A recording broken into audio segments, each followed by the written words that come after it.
बिस्मिल्लाहिर्रहमानिर्रहीम, अस्सलाम वालेकुम। अगर मीडिया मैनेजमेंट की बात आए तो मरीम नवाज़ साहिबा ख़ुद इस बात पर फ़ख्र करती हैं कि वो समझती हैं शायद उनसे बेहतर कोई मीडिया मैनेज कर ही नहीं सकता। उनकी एक ऑडियो भी सामने आई थी और उन्होंने माना भी था कि उनकी ऑडियो है जिसमें वो कह रही थी कि मैं मीडिया मैनेज कर रही हूँ, मेरे हाथ ना रोकें। फिर मुख्तलिफ़ चैनल्स के सरबराहान को फ़ोन करना और उनको ये कहना कि ऐसे नहीं ऐसे करो और इमरान खान के ख़िलाफ़ ये करो वो करो, फ़लाँ के इश्तिहार बंद करो, ये सब बातें भी आईं। और अब मरीम साहबा इतनी ज़बरदस्त मीडिया मैनेजर होने के बावजूद कुछ ऐसे काम कर जाती हैं कि जिनका कभी भी कोई जवाब या जवाज़ सामने नहीं आ पाता। अब हाल ही में ये हुआ कि सैलाब ज़दगान की मदद के लिए उन्होंने कई दिन पहले ऐलान किया था, जी मैं ख़ुद जा रही हूँ। अच्छा जी, वो वहाँ पर गई, पहुँची। उनके पहुँचने से पहले ही वीडियोज़ वायरल होना शुरू हुई कि इतना प्रोटोकॉल, इतना सरकारी प्रोटोकॉल तो किसी बड़े ओहदेदार को सरकारी तौर पर नहीं मिलता, जिसमें फिर बाद में बताया गया जी लाखों रुपए का तो सिर्फ पेट्रोल ज़ाया हो गया। उसके बाद वहाँ पर पहुँची और फ़ोटो सेशंस हुए कि जी मरीम साहबा वहाँ पर पहुँच गई हैं।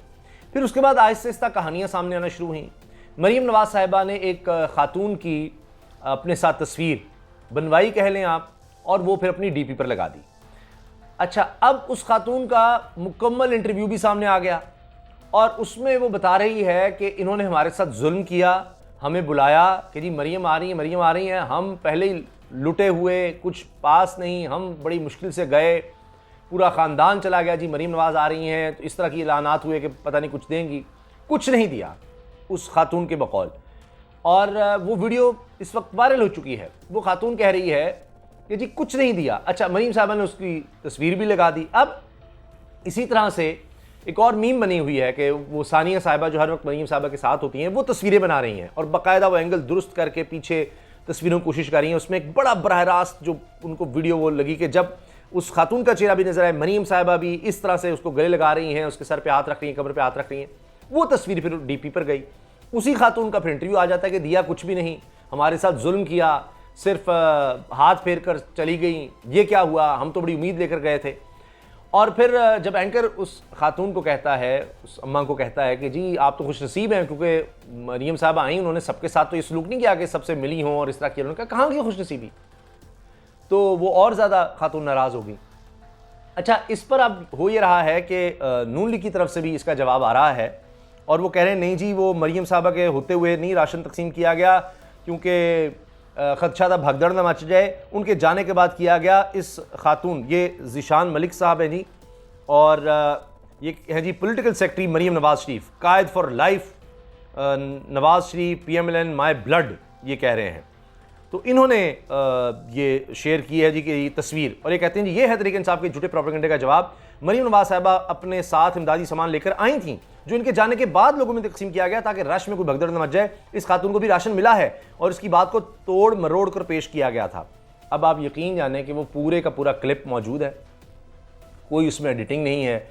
अब देख लें कौन सच्चा है कौन झूठा है, क्योंकि मरीम साहबा तो ये कहा करती थी कि मेरी लंदन तो क्या पाकिस्तान में कोई जायदाद नहीं है। आज तक वो क्लिप मौजूद है, सना बुच्चा साहिबा को वो दे रही हैं इंटरव्यू, और उसमें कहती हैं लंदन तो क्या पाकिस्तान में मेरी कोई जायदाद नहीं है। और उसके बाद खुद माना कि अरब हार रुपए की जायदाद नहीं, जायदादें, जिसका हिसाब देने जब नैब ने बुलाया तो पथराव हो गया और फिर पता ही नहीं लग रहा वो जायदादें कैसे बन गई। जबकि मरीम साहबा तो खुद कहती थी कि मैं तो अपने वालिद के साथ रहती हूँ, मेरी और मेरे भाइयों की पता नहीं कहाँ से जायदादें निकाल कर ले हैं। लेकिन उसमें वो अपने भाइयों का भी कह रही थी कि पता नहीं कहाँ से ले हैं, उनकी भी शायद जायदादें नहीं थी।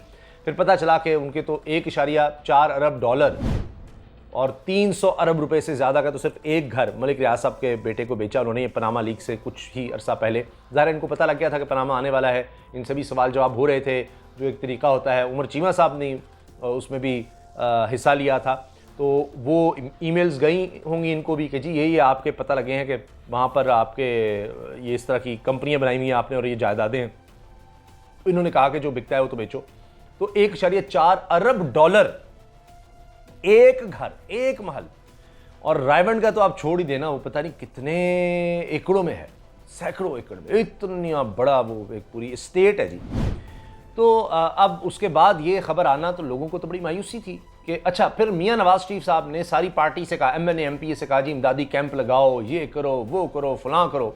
मरीम साहबा ने कई दिन लिए, पता नहीं कितना अरसा लगा है सारा कुछ इकट्ठा करने में, वो लेकर भी गई तो वहाँ मिला ही नहीं। वो तो खातून तो कह रही किसी को भी नहीं दिया, और भी वहाँ पर ख़वातीन नज़र आ रही हैं कि सिर्फ हमारा वक्त बर्बाद किया, आई और कुछ नहीं किया। और फिर अब ये लोग जो जा रहे हैं, साफ़ी हैं, दीगर लोग हैं जो वहाँ जा रहे हैं, लोगों में जा रहे हैं, तो वो कह रहे हैं कि कोई भी हो, किसी भी जमात से हो, कोई भी हुकूमती शख्सियत हो या मरीम नवाज़ साहिबा जैसी कोई शख्सियत हो जो बड़ी ताकतवर और अहम शख्सियात हैं, तो ये अगर जाती हैं तो कम से कम कुछ साथ लेकर जाएं, इस सिर्फ फ़ोटोज़ के लिए मत जाएं। फिर एक और चीज़ ये नज़र आ रही है कि अंजलिना जोली साहिबा गई थी सैलाब ज़दगान की मदद के लिए, तो बिल्कुल उसी तरह से मरीम साहिबा ने हुलिया बनाया, सारा कुछ बिल्कुल उसको किया। तो बहुत से लोग कह रहे हैं कॉपी, कभी कुछ कॉपी करती हैं, कभी कुछ कॉपी करती हैं, तो वो एक पूरा प्लान बनाया जाता है, यानी वो मीडिया मैनेजमेंट होती है। सैलाब ज़दगान के लिए अगर आप जा रहे हैं तो पहले ये सोचा जाता है कि इसको हमने यानी इसका फ़ोटो शूट कैसे होना है, वीडियोज़ कैसे बननी है, कौन साथ जाएगा, क्या होगा, उस पर ज़्यादा तवज्जो होती है। और शायद उसी में कहीं ये मिस मैनेजमेंट हो गई। वैसे तो मैनेजमेंट बड़ी अच्छी होती है, लेकिन मिस मैनेज हो गया और ये चीज़ सामने आ गई। अब एक तरफ इमरान खान साहब की टेलीथॉन है जिसमें 5 अरब रुपए से ज़्यादा इकट्ठा हो गया और ये तकरीबन फ़ी मिनट 2.8 करोड़ रुपया बनता है हर मिनट में, और उन्होंने ये काम करके दिखाया। दूसरी तरफ आप देख लीजिए जो पीडीएम की जमातें हैं वो क्या कर रही हैं। अब आपको बेहिसी की इतनी मिसालें मिल जाएंगी कि मैं आपको क्या बताऊं। अच्छा, अब ये उर्दू पॉइंट पर जनाब ये इंटरव्यू मौजूद है उस खातून का, और इसके अलावा भी बहुत सी ख़वातीन की तस्वीर और ऑडियोज़ वो भी आपको मिल जाएंगी, वीडियोज़ के, जो कह रही हैं जी कुछ भी नहीं दिया। अब आप देखें कि एक है जनाब पीपल्स पार्टी के MNA, उन्होंने सैलाब ज़दगान में जाकर मिनरल वाटर, वहाँ पर लोगों को पानी नहीं मिल रहा पीने के लिए, इन्होंने वहाँ पर बॉटल्ड वाटर जो है उससे पाँव धोने, उन गरीब लोगों के, प्यासे लोगों के सामने पाँव धोने, ये इन्होंने बड़ा यानी अहसन इक़दाम जाना, उनके सामने किया। और अजीब गुरूर और तकब्बुर नज़र आ रहा है, और ये भी जनाब वीडियो वायरल हुई है। लेकिन कौन है पूछने वाला? ये है इनका सैलाब मुतासरीन को बांटना और ड्रामेबाजी सारी। और किस तरह ये सांगड़ में है जी, सिंध में सैलाब मुतासरीन की तज़ीक की वीडियो है जो मंजर आम पर आई है। और PPP के रुकन कौमी असम्बली अमीर अली शाह जिलानी ये जनाब ये काम कर रहे हैं, और ये अमीर अली शाह जिलानी ज़िला सांगड़ के शहर खपरू में सैलाब ज़दगान की मदद के लिए पहुँचे थे, जहाँ उन्होंने नहायत तकब्बुराना तर्ज़ अमल इख्तियार किया। और अब आप देखें कि वहाँ पर लोग पीने के पानी को तरस रहे हैं और वो चारपाई पे बैठे मिनरल वाटर या बॉटल वाटर से हाथ पांव धो रहे हैं। तो ये तो हाल है। तो ये जनाब जरदारी साहब, बिलावल भुट्टो साहब के मानने वाले या ये उनकी पार्टी के लोग हैं, उनका अंदाज़ यही है।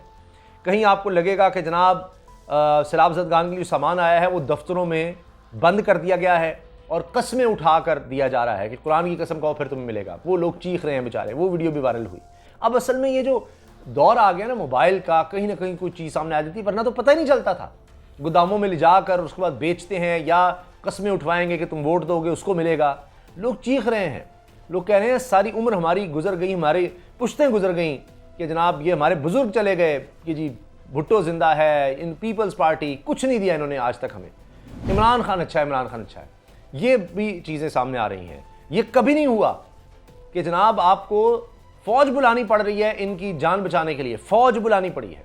कहीं पता लगता है मंजूर वसान साहब जो ख्वाब देखते हैं वो कहते हैं जी तो वीनस बन गया जी, सिंध तो घर डूब गए, वीनस मैंने इस तरह देखा था। मंजूर वसान साहब को पहले तो बड़े ख्वाब आते हैं, अब उनको ये नहीं पता लगा वो गए हैं, इतने प्रोटोकॉल के बावजूद लोगों ने उनको घेरा, वहाँ पर इन्होंने फायरिंग की, लोग ज़ख्मी हो गए।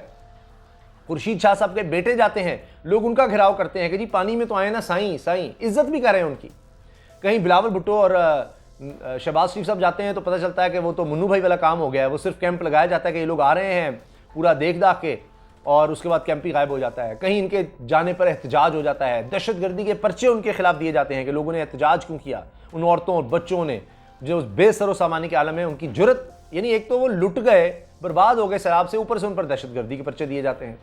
कहीं वज़ीर आला पहुँचते हैं तो वहाँ एहतजाज शुरू हो जाता है।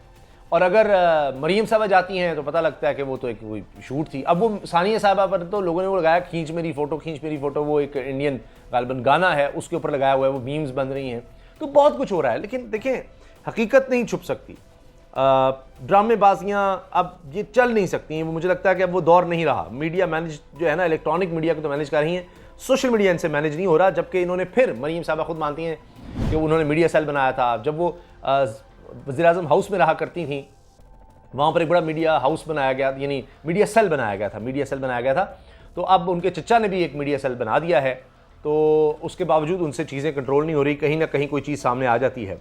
अब देखते हैं कि मीडिया सेल अब ये करता क्या है, क्योंकि एक और काम जो किया है इस ख़ानदान ने कि दोबारा ख़ानदानी मरासिम जो हैं उनको आगे बढ़ाया जा रहा है और वज़ीर-ए-आज़म शहबाज शरीफ की नरेंद्र मोदी से मुलाकात का इम्कान है। जी, ये कौन दे रहा है खबर? जियो ये खबर दे रहा है। वज़ीर-ए-आज़म शहबाज शरीफ की आइंदा माह के वक्त में अहम ममालिक के सरबराहान से रस्मी और शेड्यूल मुलाकातें मुतवक्के हैं और वज़ीर-ए-आज़म शहबाज शरीफ की नरेंद्र मोदी से मुलाकात का इम्कान है। पाकिस्तान भारत के साथ तिजारत पर आयद पाबंदी हटा सकता है, ये भी सोचा जा रहा है। तो जनाब ये चीज़ें हो रही हैं और यानी वो जो ख़ानदानी ताल्लुकात थे वो दोबारा ममालिक से बनाने की बात और भारत के साथ दोबारा तिजारत, ये सैलाब ज़दगान की आड़ में ये सब कुछ हो रहा है। तो मीडिया चूँकि मैनेज्ड है, मीडिया बड़ी अच्छी तरीके से मैनेज किया जा रहा है, लेकिन कहीं ना कहीं सोशल मीडिया पर इस तरह की चीज़ें नज़र आ जाती हैं। तो सैलाब ज़दगान की मदद की आड़ में ये ताल्लुकात उस तरफ बहाल किए जा रहे हैं। सैलाब ज़दगान की मदद की आड़ में वो एंजेलिना जूली साहिबा का बिल्कुल हुलिया बनाकर जाया जाता है, फ़ोटोशूट होता है, लेकिन उसके बाद देखिए वो ख़वातीन सामने आ जाती हैं। अब पता नहीं उस खातून के साथ क्या होगा, कब तक उसकी डीपी रहती है, मरीम साहबा लगाई रखती हैं और या किसी और की लगा लेती हैं, कुछ दोबारा जाती हैं, या उस खातून को अब सामान पहुंचा कर उससे वीडियो बनवाई जाती है कि जी कहो कि तुम्हें बहुत सामान मिला है, मरीम साहबा जो आई हैं मुझसे तो झूठ बुलाया गया, फ़लाँ मरीम ने तो हमारा घर भर दिया है, वो उसे एक खातून को जाकर कर देंगी, बाकियों का क्या करेंगी। तो कुछ भी किया जा सकता है, लेकिन ये होता यही है कि ये सुबह एक प्लान बनाते हैं एक पूरा मीडिया मैनेजमेंट का और फिर वो एक टेलीथॉन जिस तरह उड़ा कर रख देती है, वही हाल यहाँ भी हुआ है। अल्लाह हाफ़िज़।